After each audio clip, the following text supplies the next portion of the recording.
وہ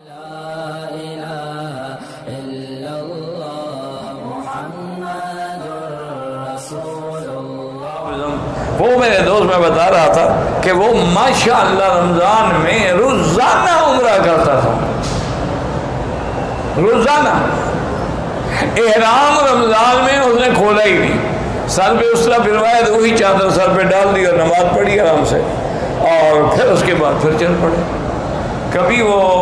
رات کو تراویح کے بعد چلے جاتے تھے اور فجر کی نماز تک وہ اپنا عمرہ مکمل کر لے، آرام سے عمرہ بھی ہو جاتا، رش بھی نہیں ہوتا، اور جناب نماز پڑھ کے پھر آرام سے سو جاتے تھے۔ تو ایک دن انہوں نے کہا، مجھے اشارے سے کہ یار بیٹھ جاؤ، میں بیٹھ گیا تو اس نے عجوا کھجوریں رکھی ہوئی تھی اور ایک جگ تھا چھوٹا سا، اس میں مشروب تھا، تو کہنے لگا اس میں دودھ بھی ہے، زمزم بھی ہے، شہد بھی ہے، چونکہ ان تینوں چیزوں کو اللہ کے شفا فرمایا، تو میں ان تینوں چیزوں کو جمع کر لیتا ہوں اور اسی سے افطار کرتا ہوں کہ کھجور کھا لی اور 2-3 گلاس یہ چڑھا لیے، سارا دن پتہ نہیں لگتا عمرہ کرنے کا، بھاگنے کا، دوڑنے کا، اتنی اللہ انرجی دے دیتے ہیں، طاقت دے دیتے ہیں کہ پھر مجھے کسی چیز کی ضرورت نہیں رہتی۔ تو اس لیے ہمیشہ یاد رکھیں۔ اچھا، کبھی کبھی زیتون بھی رکھا کریں، چونکہ جن چیزوں کا قرآن میں ذکر ہے نا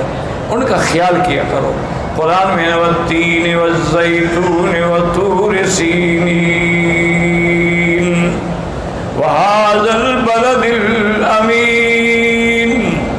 تو طور تو خیر پہاڑ کا نام ہے، اور تین کہتے ہیں انجیر کو، زیتون مشہور ہے، تو اگر تازہ نہ ملے تو اس کا تھوڑا سا وہ دانے اچار والے رکھ لیے تاکہ سنت پوری ہو جائے، وہ بھی نہ ملے تو چلو تو زیتون کا تیل، حضور تو تیل میں روٹی ڈبو کے کھاتے تھے، آپ کے لیے سالن کیا تھا؟ زیتون کا تیل، اس میں روٹی ڈالی اور کھا لی۔ اور یا کبھی خل مانا سرکہ، حضور سرکے سے روٹی کھاتے تھے۔ ہمیں بھی یاد ہے یار، آج کل تو سب بڑے آدمی بن گئے نا، جب مکہ شریف آ گئے، مدینے آ گئے، ایئر کنڈیشن گاڑیاں مل گئیں، ایئر کنڈیشن گھر مل گیا، وہ بھی کہتے ہیں پدرم سلطان بود، میرا تو باپ جناب بادشاہ تھا، اور ہمارے شلغم کے باغ ہوا کرتے تھے جو ہمارے گھروں کی چھتوں پہ لگائے ہوئے تھے، انا للہ و انا الیہ، شلغم کا بھی باغ کا بھی دیکھا ہے۔ تو یہ تو قدرتی بات ہے، ورنہ ہم کیا لوگ، ہم گرمی کے روزوں میں مجھے یاد ہے کہ لسی کا اتنا بڑا دکھا ہوتا تھا، بس وہاں سے پانی ڈالتے جاتے اور پلاتے جاتے، میں نے کہا حضرت کتنا پانی ڈالیں گے؟ فرمایا بابا لڑائی اور لسی جتنا بڑا ہو بڑھ سکتی ہے، لسی میں بھی پانی ڈالتے جاؤ بڑھتی جائے گی، لڑائی بھی لڑتے جاؤ بڑھتی جائے گی، یہ دو چیزیں ہیں جتنا بڑھاؤ بڑھتی ہیں، گھٹتی نہیں ہیں۔ یہ افطار ہوتا تھا۔ اچھا، اور سردیوں میں گڑ کی چائے ہوتی تھی، جب ہم پڑھتے تھے نا گڑ کی چائے بنی ہوتی تھی، اور بڑے شوق سے ہم وہ گڑ کی چائے پیتے تھے۔ اللہ اکبر اللہ اکبر۔ ہمارے شیخ تھے حضرت گمانوی رحمۃ اللہ علیہ،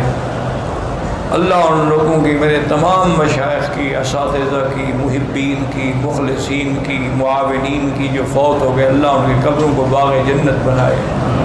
اللہ تمام مسلمانوں کی قبروں کو نور سے بھر دے، اور اللہ ہم سب کا خاتمہ ایمان پہ کر دے۔ تو یہ تو رحمت کے دریا ہیں، اب پھر بھی محروم رہ جاؤ تو اس کا کیا